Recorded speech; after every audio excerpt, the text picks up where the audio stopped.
Get a taste of all the great flavors of a cheeseburger in a soup. This recipe is a crowd pleaser and kids love it. Sending it over to Jennifer Burns and Jacob Schmidt from the Utah Beef Council for this sponsored interview. Yeah, thank you so much. Jennifer Burns in studio here with my dear friend Jacob Schmidt from Utah Beef Council. Hey there. Hi. What's up? Hello. Some delicious soup, Delicious soup. I mean, I'm telling you, October screams soup season. For sure. Does. It does. Can you say soup season 10 times fast? Soup season, soup season. Yeah, it's perfect. You know, colder days, longer nights, you want something warm, hearty, and I think we've got something just delicious. Yeah, I mean, meet that today. And it's just so nice because like this is the time of year, if you're out playing outside, you're doing something like that, come in, everybody can eat together, your whole house smells good, and it just warms you up inside. Absolutely. Yeah. And this is one that would be, as we were talking before, this would be really great to have on before, you know, game day or even on for trick-or-treating. So. Okay, and we've teased you long enough, so let us tell you what it is now. This is actually a cheeseburger soup.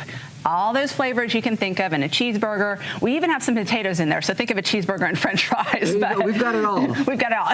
It's a little bit like a chowder type of a feel and type of a consistency, but just that ground beef. And, We've got ground beef. We've got some carrots, the celery, and then some onion. And then we've got some basil and some parsley, a little bit of onion. Of course, you got to throw in some cheese for the cheeseburger. We have lots of cheese in there. Don't worry. More cheese, please. We're putting more on even. But yes, and then we also got a little flour and butter into that roux, and then we put some milk in there, so that's what's got that creaminess. If you wanted to go a little crazy, you could also do this with a half and half or a whipping cream. If you're feeling like going really heavy. Crazy cuckoo. You can keep it light with the milk as well. Yep. And then we've got some chicken stock in there, and I'm just using low sodium for that one. Perfect. But that ground beef, just the beef and the potatoes and the veggies, and then how thick it is, it just comes together so beautifully.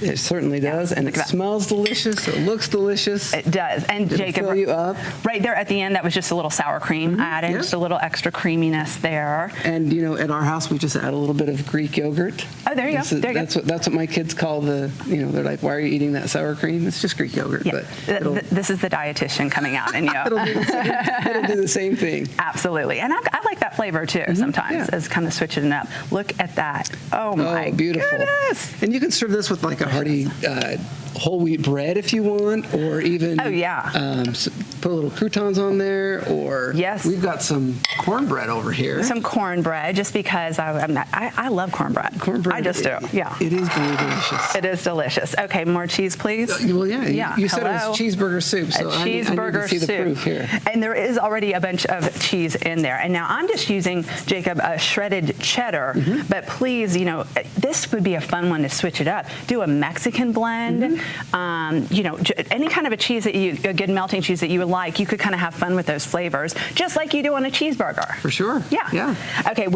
Here's the question: would your triplets like this one? They would. If I made it, they would eat it. And some of them are picky eaters, I understand. But you didn't hear that from me. That's not here. We're not. Neither here nor there. No, not picky. Just everybody has different palates, and that's for sure. But I think a cheeseburger soup is about as kid-friendly as it gets. It is. Yeah. They'll love it. That's a good one. All right. This is also, like you said, maybe before trick-or-treating. So maybe make sure that you go to utahbeef.org and grab this recipe and, put it on your upcoming, rotation of meals. So it'll be a good one. Your family would be happy. Tell us the website one more time. So head over to utahbeef.org for this recipe and many others just like it. And many more. It's always a pleasure, Jacob. Yeah, great to be here. All right, cannot wait to dig in. Thank you again to the Utah Beef Council for sponsoring that interview. Looks delicious.